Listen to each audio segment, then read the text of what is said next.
চাওক উজনিৰ যি বান বিভীষিকা যি বানৰ পলয় সেই পলয়ে আংশিকভাৱে খাম কাটিছে আৰু এই খাম কটাৰ লগে লগে ইয়াৰ পাছৰ যিসমূহ পৰিৱেশ পাছৰ যি পৰিস্থিতি সেই পৰিস্থিতি আছে আচলতে অতি ভয়াৱহ বানতকৈও অতি ভয়াৱহ এই মুহূৰ্তৰ পৰিৱেশ তিয়কৰ বিশেষকৈ আমি যদি চাওঁ তিয়কৰ গ্ৰামাঞ্চলৰ বিভিন্ন অঞ্চলৰ যিসমূহ বাৰ্ণাঢ্য এই মুহূৰ্তত ক্ৰমাগতভাৱে নিজৰ আপোন ঘৰখনলৈ ঘূৰিছে আৰু ঘৰখনলৈ ঘূৰিয়ে আচলতে এক বিভীষিকাময় পৰিৱেশৰ মুখামুখি হ'ব লগা হৈছে যাক লৈ এই মুহূৰ্তত কিন্তু সকলো স্তম্ভিত হৈছে যে প্ৰকৃততে এই বান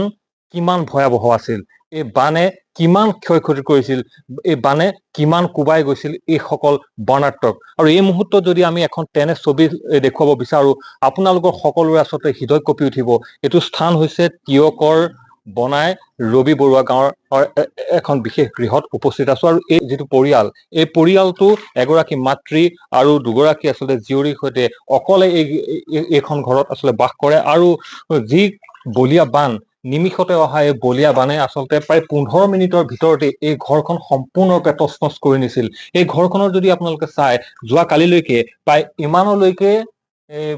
যিটো আমি দাগ এই মুহূৰ্তত দেখাইছো ইমানলৈকে পানী আছিল আৰু আজি কিছু পানী কমিছে কমাৰ পাছত এই যিটো পৰিয়াল এতিয়া ঘৰমুৱা হৈছে আৰু ঘৰৰ ভিতৰৰ যি পৰিৱেশ যি বিভৎস পৰিৱেশ যি পৰিৱেশে আচলতে আপোনাক মোক সকলোকে কন্দুৱাই তুলিব যে সম্পূৰ্ণৰূপে নিশেষ কৰি থৈ গ'ল এইটো পৰিয়ালক আৰু এই পৰিয়ালে নহয় এনেধৰণে বৃহত্তৰ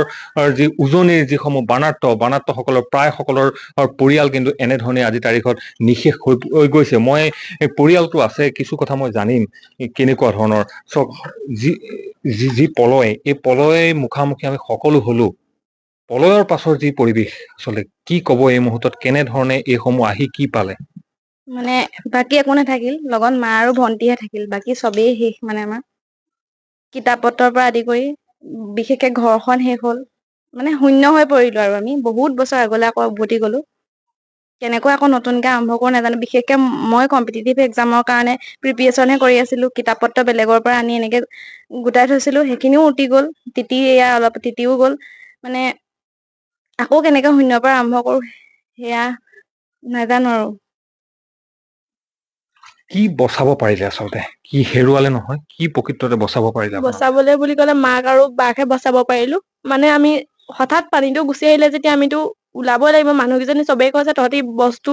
বাদ দে মানুহকেইজনী ওলাই আহ তাৰপিছত তেনেকুৱাতে আমি মানে পতককে পানী নাছিলেই ৰাতিপুৱালৈকে যেতিয়া মানে পানী আহি গৈছে তেতিয়া আমি মানে গোটেই কেইজনী ধৰি পিনি ওলাই গৈছো গৰুকেইজনী আছিলে গৰুকেইজনী নিব পাৰিলো তাৰপিছত ছাগলী দুজনী আছিলে ছাগলী দুজনীও নিব পাৰিলো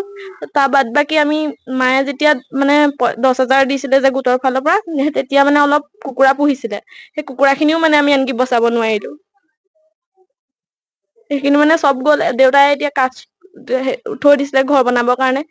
মানে সেই কাঠ খিনিও আমি ৰখাব নোৱাৰিলো গোটেই উটুৱাই লৈ গ'ল আধা আধি ইয়াত এনেকে আছে খেতি বাতিটোতো কবই নালাগে বহুত কষ্ট কৰি হাল চাল বোৱাই মেলি কৰিছিলো সেইখিনিও গ'ল মানে একোৱে নাই এতিয়া আমাৰ হাতত হয় চব যি মুহূৰ্তত আচলতে এই ঘৰখনত আমি প্ৰৱেশ কৰিছো বা এই ঘৰখনত যি মুহূৰ্তত আহিছো আমি স্তম্ভিত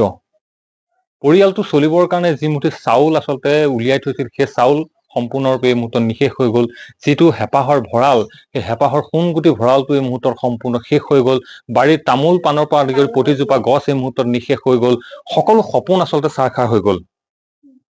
কেনেধৰণে চলিব এতিয়া পাছৰ পৰিৱেশবোৰ পাছৰ সময়খিনি কেনেধৰণে পাছৰ কিবা কিবি কৰি খাব লাগিব কি আশা কৰে এই মুহূৰ্তত চৰকাৰ আছে প্ৰশাসন আছে কি আশা কৰে এই মুহূৰ্তত প্ৰথমে যিডোখৰত ভাঙিছে সেই নদী বান্ধটো ঠিক কৰিব লাগিব নহলে আকৌ পিছত যেন আহিব আমি একো মানে ঘৰখন যেনিবা ঠিক কৰিলো আমি এবছৰ দুবছৰ সকলোৱে সহায় কৰি কিন্তু সেই নদী বান্ধটো যদি আমি ঠিক নহয় তেতিয়া আমি আকৌ আহিব পানী আকৌ এনেকৈ এখন ঘৰ নষ্ট হব আকৌ আমাৰ সপোনবোৰ থান বান হৈ যাব প্ৰথম সেই নদী বান্ধটো ঠিক কৰিব লাগিব তাৰপিছতে আমাৰ ঘৰখন বিশেষকে আমি অকলে এতিয়া নোৱাৰো মোৰ যদি সৰু কিবা এটা হলেও থাকিলেহেঁতেন তেতিয়া মই নতুনকে আকৌ আৰম্ভ কৰিবলৈ সাহস পালোহেঁতেন বা দেউতা থকা হলেও দেউতা মূৰৰ ওপৰত ছালখন থাকিলে এতিয়া দেউতাও নাই বিশেষকে সেইকাৰণে মানে ঘৰটো লাগিছিলে মানে অলপ হলেও আৰ্থিকভাৱে সহায় কৰিব নিশ্চিতভাৱে চক এই পৰিয়ালটোৰ আচলতে পিতৃহাৰা হৈছে আজিৰ পৰা 6টা মাহৰ পাছত হঠাৎ এক অসুখত নিজৰ দেউতাকক হেৰুৱাইছিল এইটো পৰিয়ালে আৰু আজি এই পলয়ৰ সময়ত এইটো পৰিয়াল আজি নিথৰুৱা কি পঢ়ি আছা BA 3rd চেম ক'ত পঢ়ি আছা CKB কলেজ কিতাপখিনি বচাব পাৰিলে নোৱাৰিলো। নোৱাৰিলা এতিয়া কেনেধৰণে হ'ব পাছৰখিনি পাছৰখিনি আৰু কিতাপ পত্ৰ নাই বাৰু এতিয়া কি হয় আৰু বাকীতো একো নাই, যদি কোনোবাই তেনেকে সহায় কৰে আৰু তেতিয়া হ'ব। নিশ্চিতভাৱে চাওক এইসমূহ ছবি আমি এই স্থানৰ পৰা দেখাইছো মূলতঃ অসমৰ প্ৰতিজন হৃদয়বান লোকলৈ এইসমূহ ছবি আমি এৰিছো এই কাৰণে আহক আপোনালোক সকলো এনেধৰণে অসমৰ প্ৰতিটো প্ৰান্তত আচলতে বিভীষিকাই ধুই যোৱা নিশেষ কৰি যোৱা এইসমূহ পৰিয়ালৰ কাষত আচলতে থিয় হওক। এয়াই মানৱতা আৰু এইসমূহ ছবি এৰিছো ৰাজ্যৰ মুখ্যমন্ত্ৰীজনলৈ, এইসমূহ ছবি এৰিছো ৰাজ্যৰ যি ডিজাষ্টাৰ মেনেজমেণ্ট নামৰ যিটো বিভাগটোলৈ এৰিছো, সমান্তৰালভাৱে যোৰহাট জিলাৰ যিগৰাকী উপায়ুক্তজনলৈ এইসমূহ ছবি এৰিছো এই কাৰণে বানৰ শেষত অহা এই যি বিভীষিকা এই বিভীষিকাৰ পৰা আচলতে এইসমূহ পৰিয়ালক উঠাই নিয়াৰ দায়িত্বও কিন্তু আপোনাৰ আমাৰ প্ৰত্যেকৰে।